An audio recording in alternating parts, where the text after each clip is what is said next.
Alright, so I'm here at IPull-uPull, which is like, hi, hope you're all doing well. And I spotted this old Cadillac. I don't remember seeing it here, to be honest. Now, this thing's pretty sweet. But as you can see, the rusty floor, it's understandable why it's in here, but man, it's such a shame, you know? But I get it. You know, Series 62 is a 57. So it doesn't have like the giant fins yet, obviously, because giant fins didn't come till 59, right? And then they started to get smaller and smaller afterwards. But this thing is freaking sweet. I don't know if I just glazed over this or not, but like, I've already filmed the rest of these, that I do know. But I like this caddy, it's pretty cool. So I'm actually here with my friend Katarina, but she actually, she didn't wear the proper footwear for this. That's on her. So like, I'm in boots, right? But she's not. She's in runners. And yeah, so she went into Ford land, so I'll have to try and track her down. You know what? I didn't realize this one in here. I don't remember getting a text notification for this. Who uses that nice of a Ford hood to step on, bastards? Like, that thing is actually pretty clean. I mean, it's got a couple little rust holes in it, but that's workable. I don't care. It's bastards.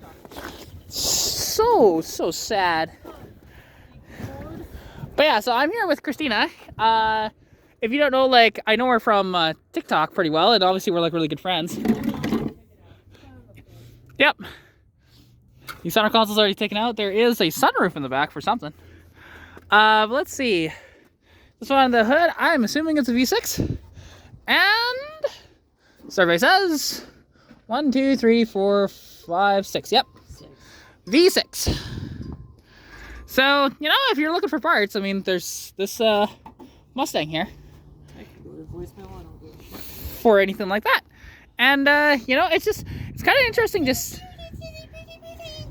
yeah, because she has like a giant air cleaner on her car. You know, because she actually has... If you don't know Katarina, then you just haven't been to a car show or anything that is in the Edmonton area. Or seen her photography, because her photography is fantastic. And if you're wondering, it's Dreamy Skies Photography if you want to go follow her. This is a 2002. So, yeah, pretty cool car. Damn it. Also, I believe this is a buddy of mine's old car. So his name is Ryan, and he had a Ford Probe that he just sold to here that was this color. I'm pretty sure this is it. It had a bunch of little issues with it, unfortunately, and, you know, it is what it is, but... Honestly, it doesn't look to be in that bad a shape, but I know it had, I think it was like transmission issues, if I remember correctly.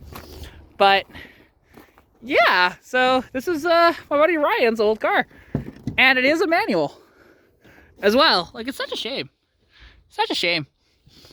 Hell, even the interior smells nice still. Like, yeah, I know.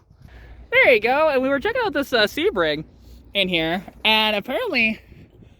I think it's got 409,000 kilometers on it, which is amazing that it still runs and drives with that 2.7 in it, because they typically didn't last that long.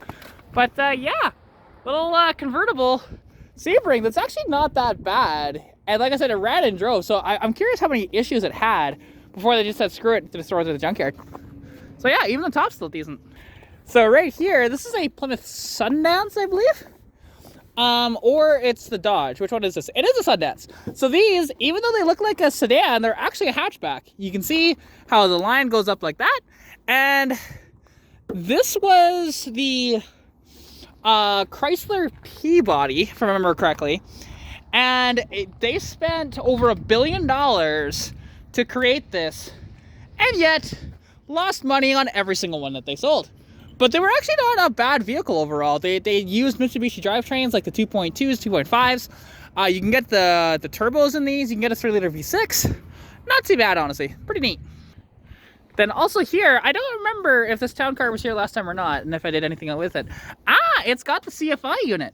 So this is the early version of Ford's fuel injection, which just has these 2 injectors right there and there. And it's a very rudimentary system. It works... But they actually made less power than the carburetor, and they actually got worse fuel economy than the carbureted versions. So overall, is it worth keeping the CFI? For a novelty, perhaps. But if you actually want to be practical about it, no. But pretty cool car. This was the height of luxury in its day, which this one's a 83, so it's actually the first year of that CFI. All right, well, when's the last time you actually saw a last generation Cavalier? Now, I was looking at it, and it has a little bit of a body kit on it, so I thought maybe it's a Z24, but I don't know.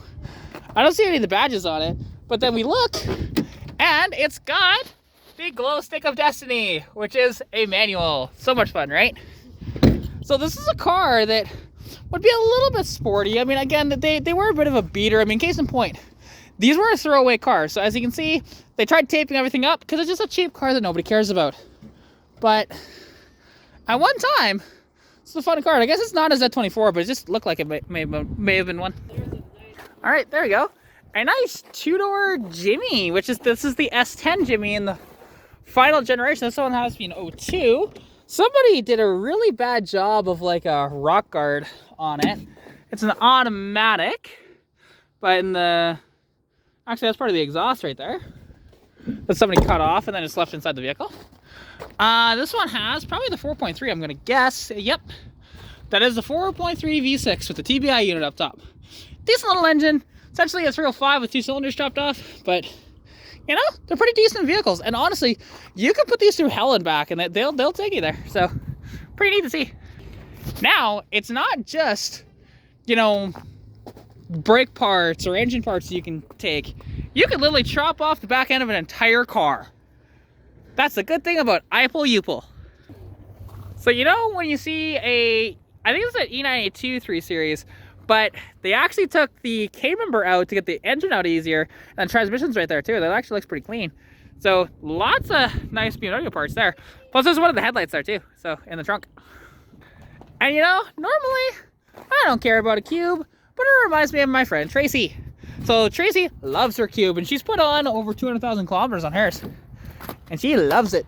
Now these things have a very weird thing inside, and this one has a CVT just like hers does. Can't open it up, but if we take a look, well, let's see if it's still here. It probably is. Yep, it has the sound ripple headlighter in it, which is such a bizarre feature. I don't know why. And then obviously, like, the looks are to be desired, but hey, people like them. Some people do, some people don't. But overall, pretty interesting. No. All right, well, that'll about wrap up this video. So thank you guys all for tuning in. It's a little short, but to be fair, there isn't that much here that I haven't already shown you guys. So anyways, appreciate you all tuning in. Take care, and I'll catch you in the next one. Peace out.